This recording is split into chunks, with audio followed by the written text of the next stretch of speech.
கர்த்தருக்கு மகிமை உண்டாவதாக. இன்றைய நாளிலும் கர்த்தருடைய தூதருக்காக தீத்து 1ஆம் அதிகாரம் 15வது வசனத்தை தயவு செய்து வாசியுங்க. சுத்தம் உள்ளவர்களுக்கு சகலமும் சுத்தமாய் இருக்கும், அசுத்தம் உள்ளவர்களுக்கும் அவிசுவாசம் உள்ளவர்களுக்கும் ஒன்றும் சுத்தமாய் இராது. அவர்களுடைய பக்தியும் மனச்சாட்சியும் அவர்களுடைய புத்தியும் மனச்சாட்சியும் அசுத்தமாய் இருக்கும். கர்த்தருக்கு மகிமை உண்டாவதாக. அருமையான தேவனுடைய பிள்ளைகளை, சுத்தம் உள்ளவர்களுக்கு சகலமும் சுத்தமாய் இருக்கும்.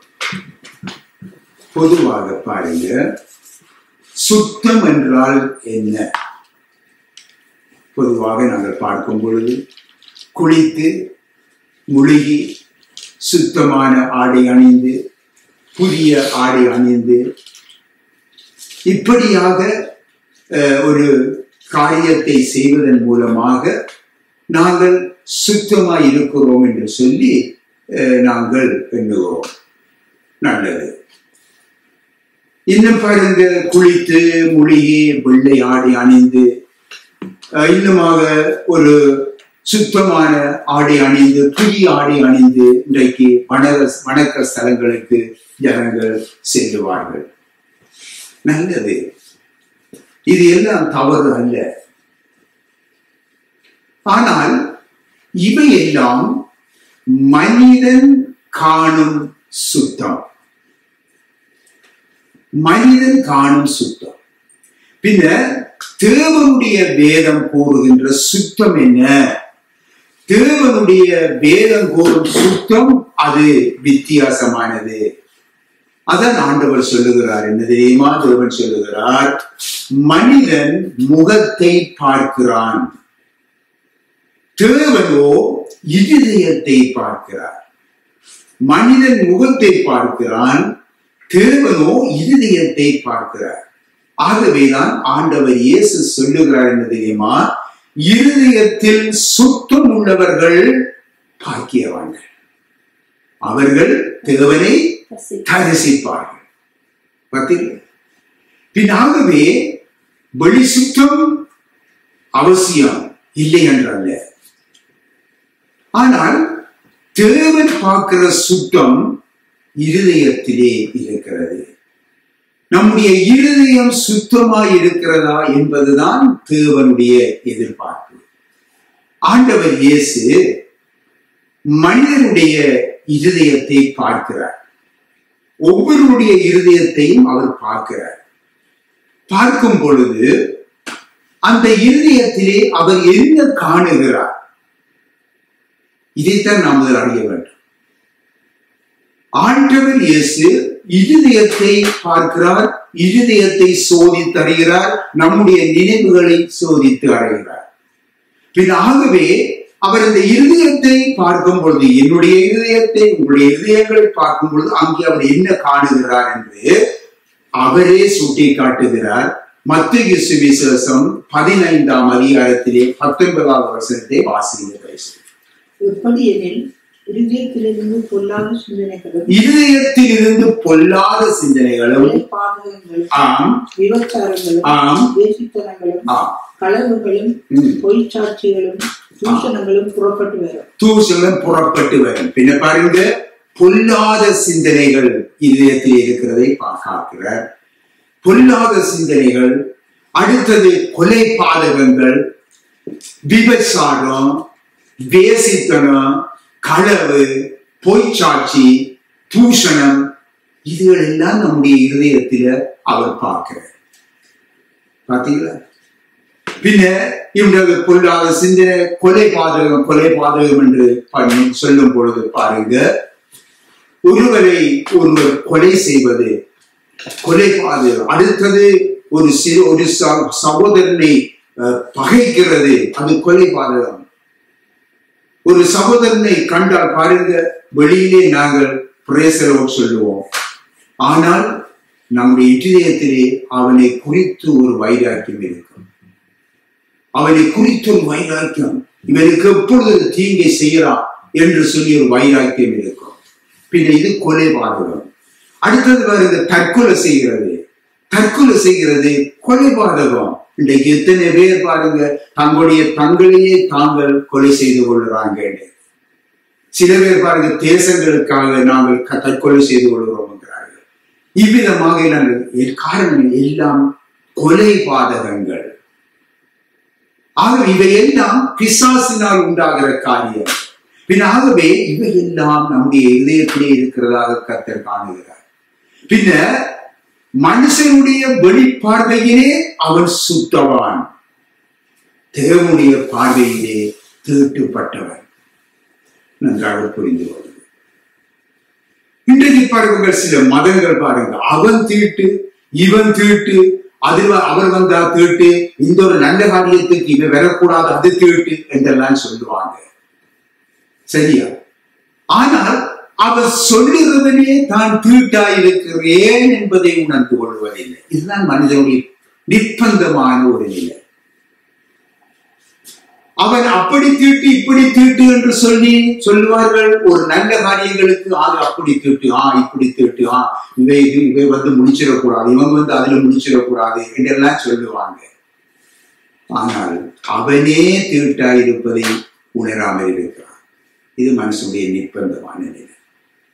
பின்னர் ஆகவே எந்த மனிதனுடைய நோக்கங்கள் கபடமற்றவைகளாகவும் சிந்தனைகள் பரிசுத்தமுடையவையாகவும் அங்கே காணப்படுகிறதோ, அந்த மனச்சாட்சி அழுக்கற்றதாக காணப்படுகிறதோ, அவனே இருதயத்திலே சுத்தம் உள்ளவன். நன்றாக புரிந்து கொள்ள, அவன்தான் இருதயத்திலே சுத்தம் உள்ளவன், அவனே பாக்கியவான் என்று சொல்லி தேவன் சொல்லுகின்றார். பொதுவாக பாருங்க, விசுவாச பிள்ளைகள், தேவ ஊழியர்கள் ஆகிய நாம் எல்லோரும் என்ன நினைக்கிறோம்? நாம் சுத்தமாய் இருப்பதாக நினைக்கிறோம். அருமையானவர்கள், நாம் சுத்தமாய் இருக்கிறோம். ஆனால் கர்த்தருடைய வேதம் என்கின்ற அந்த கண்ணாடியிலே நம்மை பார்க்க வேண்டும். நாம் எல்லோரும் ஒரு கண்ணாடியிலே பார்த்து நாங்கள் நல்லா இருக்கிறோமா என்று சொல்லி பார்த்து நாங்கள் எங்களை சரி செய்து கொள்ளுகிறோம் அல்லவா? ஆனால் நாங்கள் அதோடு நின்று விடுகிறோம். கர்த்தருடைய வேதமாகிய கண்ணாடியிலே நாம் நம்மை நாளாந்த ஒவ்வொரு நிமிஷமும் பார்க்க வேண்டும். அதன் மூலம் கர்த்தருடைய சுத்தம் என்ன என்று நமக்கு விடாது.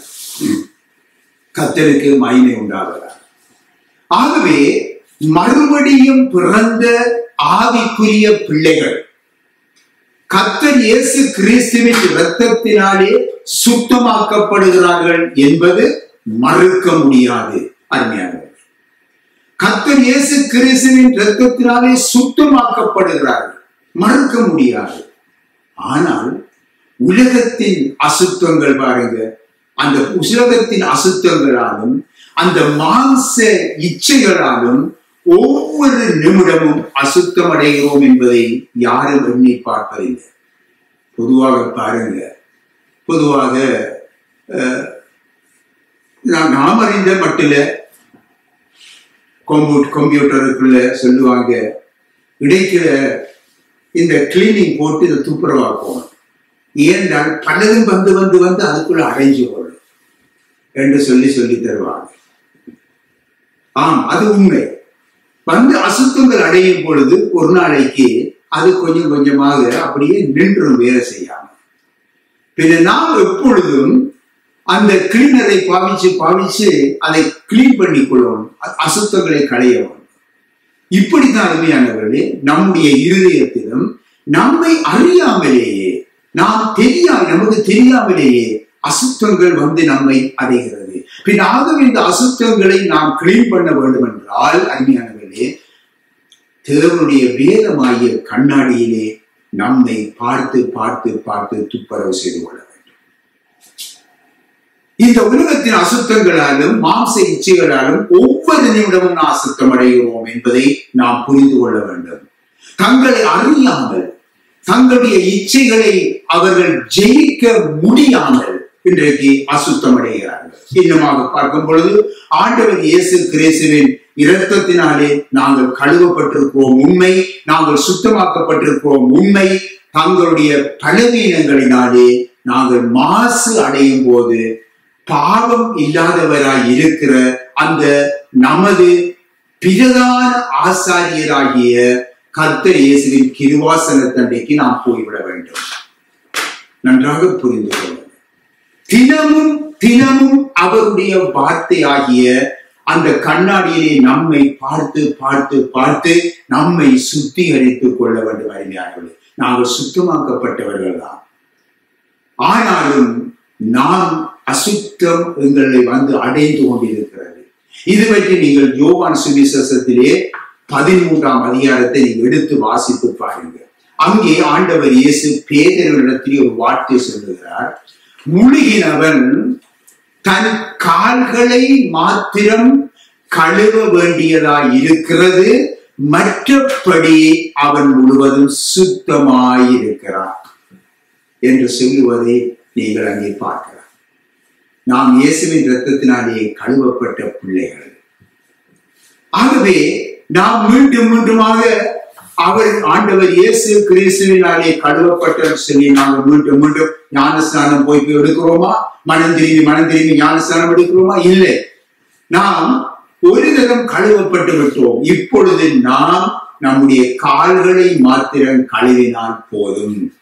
அதாவது அவருடைய கிருபாசன தண்டையிலே வந்து ஆண்டவரே என்று சொல்லி நம்முடைய பாவ அறிக்கை அவருக்கு முன்பாக செய்து நாம் நம்மை கழுவி சுத்திகரிக்க நம்மை ஒப்பு கொடுக்க வேண்டும். கர்த்தருக்கு மகிமை உண்டாகிறார். ஆகவேதான் நாம் திருப்பந்தியை ஆசரிக்கும் முன்பு பாருங்க, நாம் தகுதி உள்ளவர்களாய் இருக்கும்படிக்கு நாம் என்ன செய்வோம்? எங்களை ஆராய்ந்து பார்க்கிறோம் அல்லவா? எந்த மனுஷனும் தன்னை தானே சோதித்து அறிந்து இந்த அப்பத்தில் புசித்து இந்த பாத்திரத்தில் பானம் பண்ண கடவுள் என்று ஆலோசனை பெறுகிறோம். ஆகவே நம்மை நாமே நிதானித்து அறிந்தால் நாம் நியாயம் தீர்க்கப்படும். ஆகவே நம்மை நாமே சோதித்து சோதித்து சோதித்து அறிந்து நம்மை சுத்திகரித்துக் கொண்டு இருக்கும் பொழுது நம்மை நாமே நிதானித்து அறிந்தவர்களானபடியால் நாம் ஒரு பொழுதுமே நியாயம் தீர்க்கப்பட மாட்டோம். இதுதான் அருமையான சத்தியம். ஆகவே நாம் நம்முடைய அசுத்தத்தை நாம் வைத்துக் கொண்டு நாம் சுத்திகரிக்கப்படும் மீண்டும் மீண்டும் அந்த அசுத்தத்திலே விழ வேண்டும் என்பதல்ல. நாம் எப்பொழுது அதை விட்டு விட வேண்டும். அருமையானவர்களே, நம்மை நிதானித்து அறிய வேண்டும். தேவனுடைய பிள்ளைகளை நாம் எப்பொழுதும் கர்த்தருக்கு முன்பாக சுத்தவானாய் நாம் காணப்பட வேண்டும் என்பதிலே நாம் கருத்தாய் இருக்க வேண்டும். நாம் சுத்த இருதயத்தை உடையவர்களாய் இருந்தால் இந்த உலகத்திலும் மறுமையிலும் நித்தியமாய் தேவனை தரிசிக்கும் அந்த பாக்கியத்தை நாம் பெற்றுக் கொள்கிறோம். அதுதான் ஆண்டவர் இயேசு சொன்னார், நாங்கள் பாக்கியவான்கள்.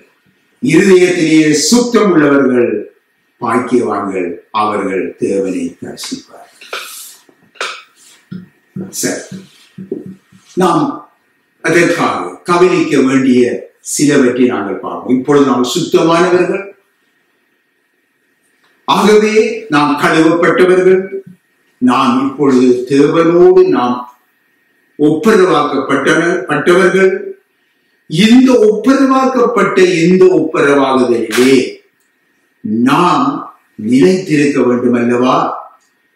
அதற்காக நாம் சில காரியங்களை நாம் கவனிக்க வேண்டும். வாசிப்போம். 2 தீமோத்தேயு 1ஆம் அதிகாரம் 4வது வசனத்தை வாசிங்க.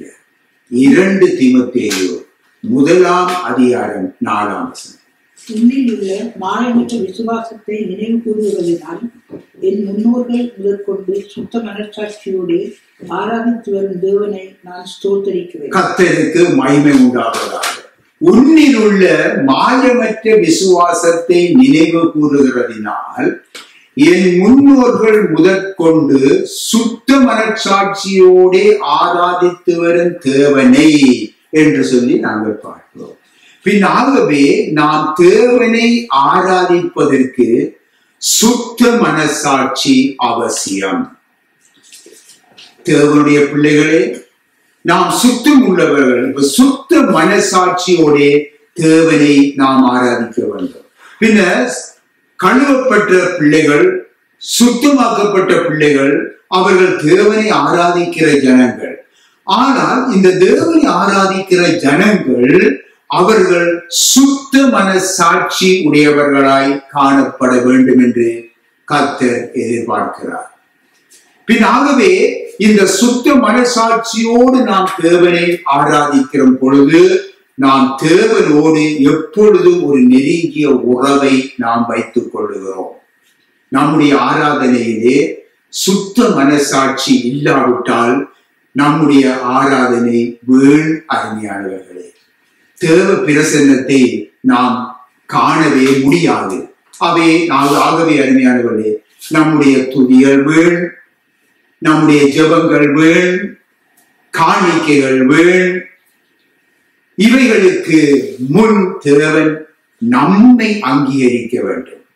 நாம் துதிக்கிறது நல்லது, தேவனை துதிக்கத்தான் வேண்டும், ஜெபிக்கத்தான் வேண்டும், காணிக்கைகள் செலுத்தத்தான் வேண்டும். ஆனால் இவைகளுக்கு முன்பு தேவன் நம்மை அங்கீகரிக்க வேண்டும். இவைகளை அங்கீகரிப்பதற்கு தேவன் நம்மை அங்கீகரிக்க வேண்டும். நம்மளை விளங்கப்படுத்தும்படியா விளங்கிக் கொள்ள வேண்டும் என்பதற்காக திரும்பி திரும்பி சுட்டி காட்டுகிறது. ஆதியாகமம் 4ஆம் அதிகாரத்திலே 4வது 5வது வசனங்களை நீங்கள் வாசித்து ஆழமாக கொஞ்சம் சிந்தித்து பாருங்கள். நான் உங்களுக்கு சொல்லுறேன். இங்கே பாருங்க, காயின் ஆபேல் என்ற இரு சகோதரர்களை நாங்கள் பார்க்கிறோம். இந்த 2 சகோதரர்களும் பாருங்க, கர்த்தருக்கு ஆராதனை செய்ய அங்கே பலி பொருட்களோடு அங்கே கர்த்தருடைய பலிபீடத்துக்கு தான் செல்லுகிறாங்க. நன்றாக கவனிங்க. அங்கே கர்த்தர் பாருங்க, ஆவேலையும் நன்றாக வார்த்தையை வாசிச்சு பாருங்க. கர்த்தர் ஆவேலையும் அவன் காணிக்கைகளையும் அங்கீகரித்தார் என்று சொல்லி அங்கே நாங்கள் பார்க்கிறோம். அடுத்தது பார்க்கிறோங்க, அடுத்தவனுடைய பெயர் காயின். காயினையும் அவன் காணிக்கையையும் கர்த்தர் அங்கீகரிக்கவில்லை என்று சொல்லி நாங்கள் பார்க்கிறோம். இருவரும் ஒரே இடத்துக்கு தான் போறாங்க, இருவரும் சகோதரர்கள். ஆனால் காணிக்கை செலுத்த போறாங்க. ஒருவருடைய காணிக்கை அங்கீகரிக்கப்படுகிறது, இன்னொருடைய காணிக்கை நிராகரிக்கப்படுகிறது. காரணம், முதலாவது அவன் அங்கீகரிக்கப்படுகிறான், இவன் அங்கீகரிக்கப்படாததினாலே மற்றவையும் அங்கீகரிக்கப்படாமல் போகிறது. ஒரே இடத்தில் ஆராதனை, ஒருவன் அங்கீகரிக்கப்படுகிறான். பார்த்தீங்களா? அதன் பின்பு பாருங்க, அவன் ஆராதனையும் அங்கீகரிக்கப்படுகிறது. முதலாவது நம்மை தேவன் அங்கீகரித்தால் தான் நம்முடைய ஆராதனை, நம்முடைய துதிகள், நம்முடைய ஜெபங்கள், நம்முடைய காணிக்கைகளை அவர் அங்கீகரிப்பார். மற்றவன் கர்த்தராலே அங்கீகரிக்கப்படாத காரணத்தினாலே அவன் ஆராதனையையும் தேவன் அங்கீகரிக்கவில்லை. நீங்கள் கொஞ்சம் ஆழமாக நீங்கள் கொண்டு சென்று வாசித்து பாருங்கள் அந்த பகுதியை. பிரியமான பிள்ளைகளே, இன்றைக்கு நாம் தேவனை ஆராதிக்க வந்திருக்கிறோம் அல்லவா? இன்றைக்கு நம்முடைய ஆராதனைக்கு முன்பாக கர்த்தர் நம்மை அங்கீகரிக்க வேண்டும். அதற்கு என்ன தேவை? சுத்த இருதயம் நமக்கு அவசியம். முதலாவது நமது இருதயத்தையும் நமது நினைவுகளையும் அவர் ஆராய்ந்து அறிகிறார். அருமையானவர்களே, ஆகவே கவனிங்க, தாவீது ராஜாவுடைய பாருங்க தாவீது ராஜா ஒரு குற்றத்தை செய்து விட்டார். நாம் எல்லாரும் அறிவோம். ஆனால் அவர் குற்ற மனச்சாட்சியினாலே அவர் எப்பொழுதும் பாதிக்கப்பட்டுக் கொண்டிருந்தார். அவரது ஆராதனையிலோ ஜெபத்திலோ உண்மையான ஒரு சந்தோஷத்தை அவரால் அனுபவிக்க முடியல. ஆகவேதான் தாவீது என்ன செய்கிறார்? தேவனுடைய சமூகத்திலேயே விழுகிறார். தேவனுடைய சமூகத்திலே விழுந்து என்ன சொல்லுகிறார் தெரியுமா? இதோ நான் துக்குணத்தில் உருவானேன், என் தாய் என்னை பாவத்தில் கற்பந்தரித்தாள். இதோ உள்ளத்தில் உண்மை இருக்க விரும்புகிறீர், என்னை சுத்திகரியும், கழுவியர்களும், நான் சந்தோஷமும் மகிழ்ச்சியும் கேட்கும்படி செய்யும், சுத்த இருதயத்தை என்னிலே சிருஷ்டியும் என்று சொல்லி மனம் உடைந்து அவர் தேவனுடைய சமூகத்திலே கதறுவதை பார்க்கிறோம்.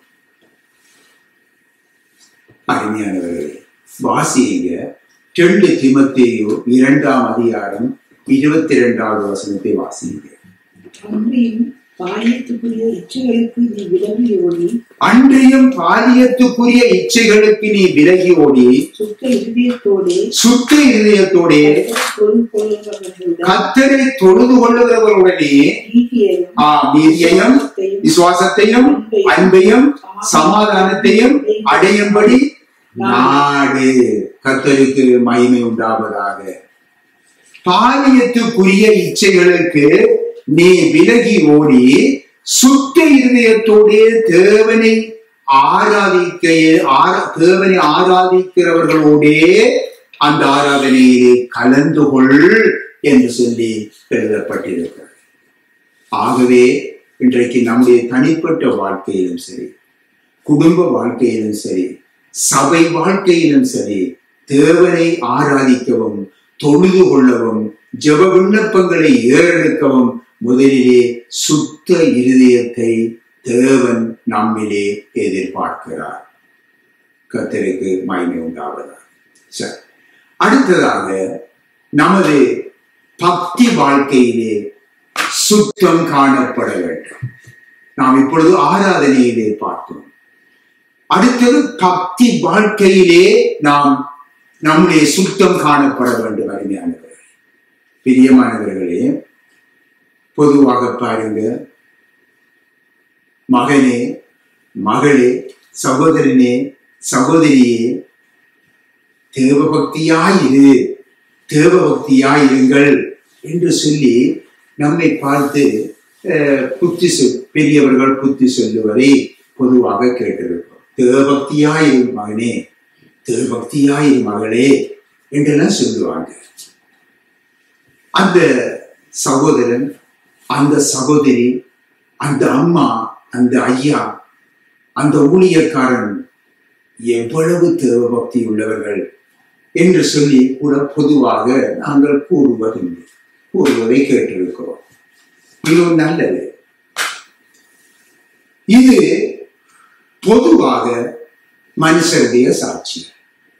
மனுஷருடைய சாட்சி நல்லது. ஆனால் தேவனுக்கு முன்பாக சுத்தமான பக்தி எது? அதுதான் முக்கியம். இது மனுஷன் பார்க்கிற காரியம், மனுஷனுடைய காரியம்.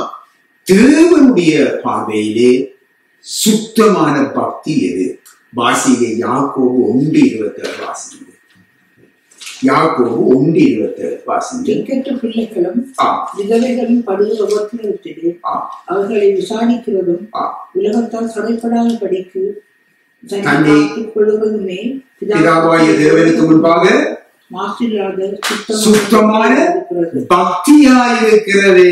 அருமையானவர்களே, திக்கற்ற பிள்ளைகளும் விதவைகளும் படுகிற உபத்திரவத்திலே அவர்களை விசாரிக்க வேண்டுமாம். மற்றது உலகத்தால் கரைபடாதபடிக்கு தன்னை காத்து கொள்ள வேண்டுமாம். இதுதான் பிதாவாய தேவனுக்கு முன்பாக மாசில்லாத சுத்தமான பக்தியாய் இருக்கிறது. கவனியுங்கள், திக்கற்ற பிள்ளைகள், இங்கே சொல்லப்பட்டிருக்கிற வார்த்தையை கொஞ்சம் சிந்திக்கவும். திக்கற்ற பிள்ளைகளும் விதவைகளும் படுகிற உபத்திரவத்திலே அவர்களை நாங்கள் விசாரிக்க பொருளாய் இருக்க வேண்டும்.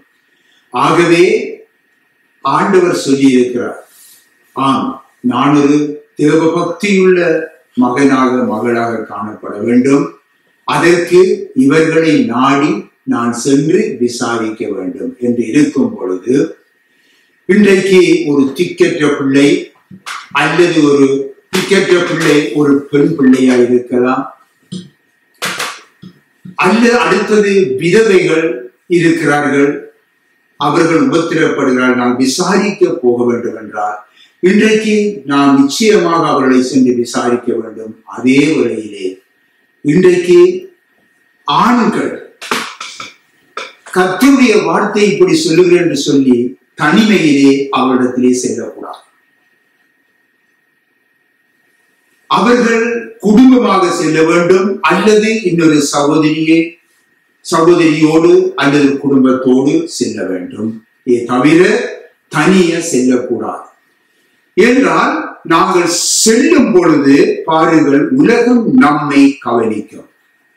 இவன் எங்க போறான், யாரிட போறான், எந்த சூழ்நிலையிலே இருக்கிற இடத்திலே போறான் என்பதை கவனிக்கும். அதைத்தான் வேதம் சொல்கிறேன்.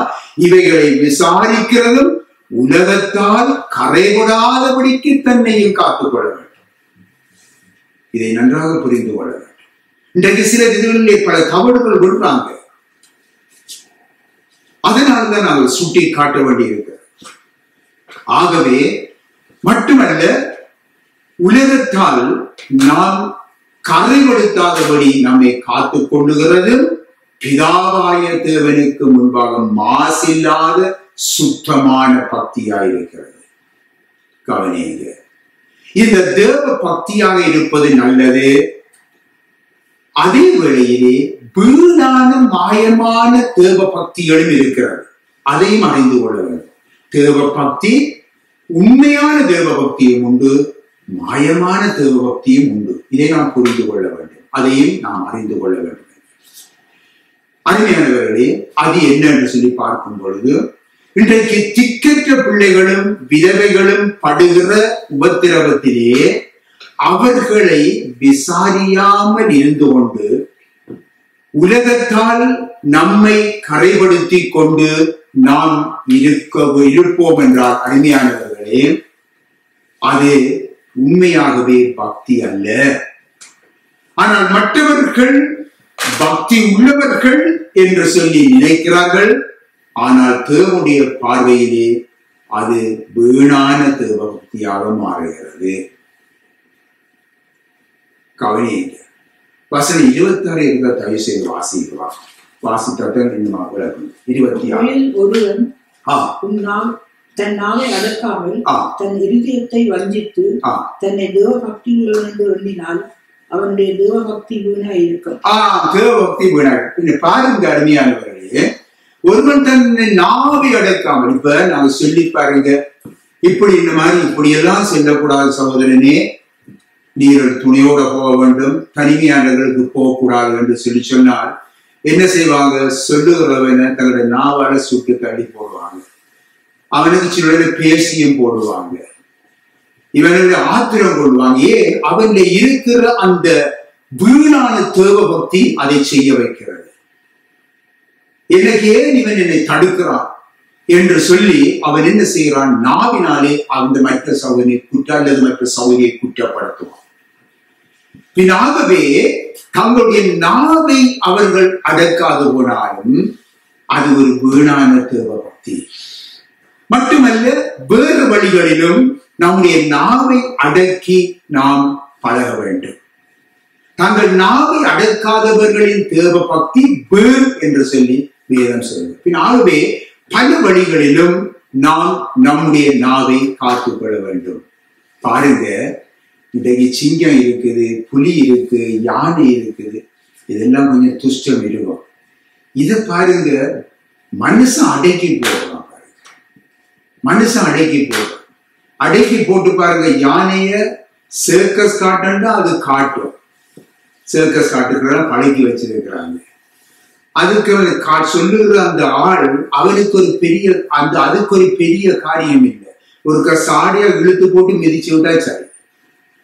பின்னாகவே மனுஷன் அடக்கி வச்சிருக்கிறான். அது அதன் பிற்பாடு அவன் சொல்றபடியெல்லாம் செய்யும். ஆனால் இந்த மனுஷன் தன் நாவை மாத்திரம் அடக்க மாட்டான். அடக்க அவனால முடியாது. கொஞ்சம் சிந்திச்சு பாருங்க, முடியாது. அதான் பைபிள்ல வேதத்துல சொல்லப்படுது என்ன தெரியுமா? நாவு அடங்காதது. அடங்காத சாமான் நாவு தான். அது சின்ன அவயவம் தான், ஆனால் அவனால அடக்கிக் கொள்ள முடியாது. இவ்வளவு பெரிய கொடிய மிருகங்களை அடக்குற மனுஷன் இந்த நாவை அடக்கிக் கொள்ள மாட்டான் பாருங்க.